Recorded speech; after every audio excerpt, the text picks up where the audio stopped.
जय श्री कृष्णा। राधे राधे। आप सभी भक्तों का स्वागत है हमारे चैनल पर। आज आप श्रवण करेंगे माघ मास के महात्म्य अध्याय 4 का।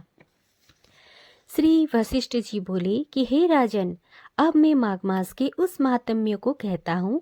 एक समय कार्तवीर्य के प्रश्न करने पर दत्तात्रेय जी ने वर्णन किया था कि हम उसी माघ मास का महात्म तुम्हारे प्रति वर्णन करेंगे।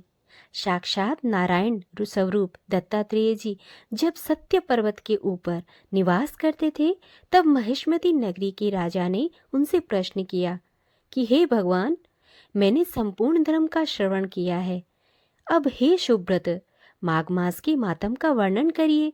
तब दत्तात्रेय जी बोले कि जो नारद जी से ब्रह्मा जी ने कहा था, वही माघ महात्म्य मैं तुमसे कहता हूँ।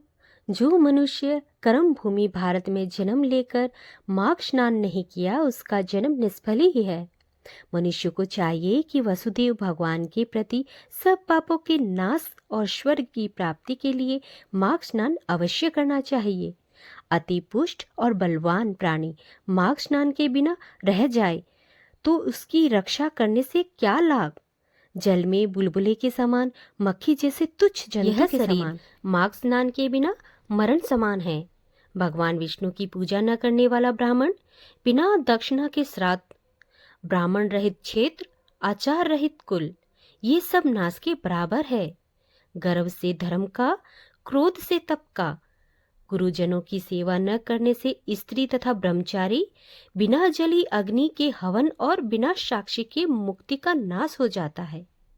जीविका के लिए कहने वाली कथा, अपने ही लिए बनाए हुए भोजन की क्रिया, शूद्र से भिक्षा लेकर किया हुआ यज्ञ तथा कंजूस का धन, यह सब नाश के कारण है।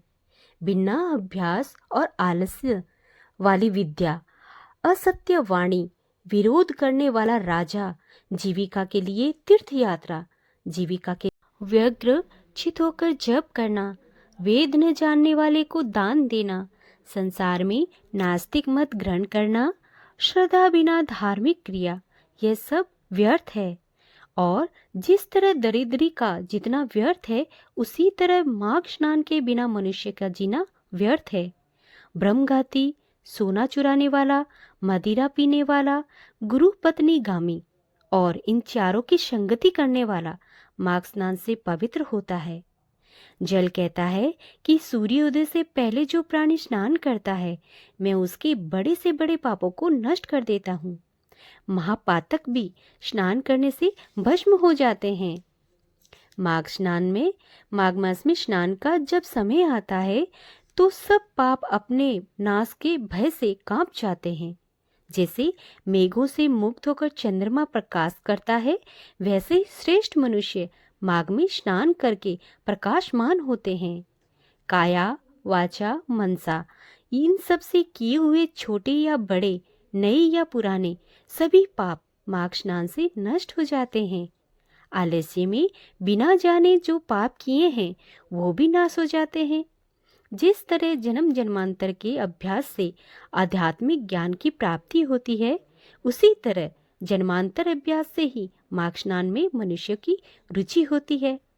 यह अपवित्र को पवित्र करने वाला बड़ा तप और संसार रूपी कीचड़ को धोने वाला पवित्र वस्तु है। हे राजन, जो प्राणी मनवांछित फल देने वाला माघ स्नान नहीं करते हैं, वह सूर्य चंद्रमा के समान भोगों को कैसे भोग सकते हैं। हरे कृष्णा भक्तों, आज यहाँ पर चौथा अध्याय का समापन हुआ है। कल हम करेंगे 5वें अध्याय का श्रवण। जय श्री कृष्णा। राधे राधे। श्री कृष्ण गोविंदे हरे मुरारी, हे नाथे नारायण वासुदेवा। श्री कृष्ण गोविंदे हरे मुरारी, हे नाथे नारायण वासुदेवा। ओम नमो भगवती वासुदेवाय।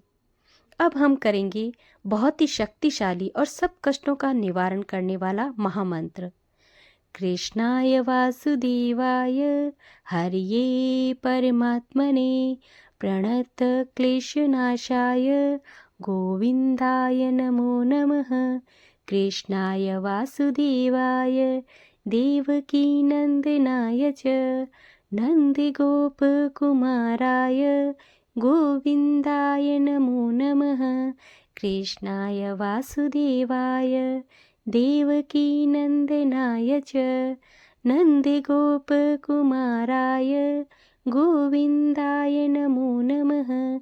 कृष्णाय वासुदेवाय देवकीनन्दनाय च नन्दिगोपकुमाराय गोविन्दाय नमो नमः। हरे कृष्णा। राधे राधे भक्तों।